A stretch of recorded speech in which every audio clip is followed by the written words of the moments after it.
The fire. As a child, our apartment was burned completely to the ground. The fire was so hot that the top floor of the apartment building collapsed onto the bottom floor. Although I was not hurt, I was crushed because I lost my new pair of tennis shoes. I waited for the fire department to leave the dangerous scene so that I could go and find my tennis shoes. My mother had worked hard and had recently purchased those shoes. My mother warned me not to go into the still smoking, water-soaked ashes, but something was tugging at me, pulling at my curiosity to go find my shoes.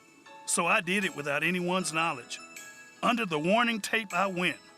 After carefully stepping, crawling, and sifting through the burnt furniture, the melted appliances, and other rubble, it seemed that all was lost. Then I came to my mother's dresser. It was charred to the core. I then tugged on one of the drawers, and there inside the drawer was my mom's Bible. Inside the drawer was her Bible, birth certificates, and other important papers that my mother needed. As I removed the items from the charred dresser, the dresser fell apart. The Bible was not touched by the fire. Although I ventured that day into a place that my mother didn't want me to go, I found God's Word that day. I found her Bible and other important papers. If you hadn't found Jesus yet, I want you to know you may find him in places that you shouldn't go.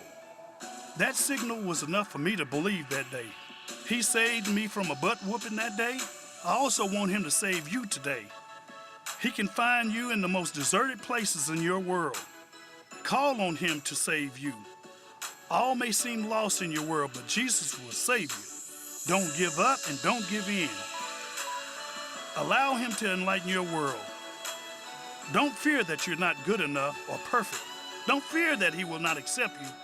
You were accepted on the day of your birth. You're good enough. Your time is now.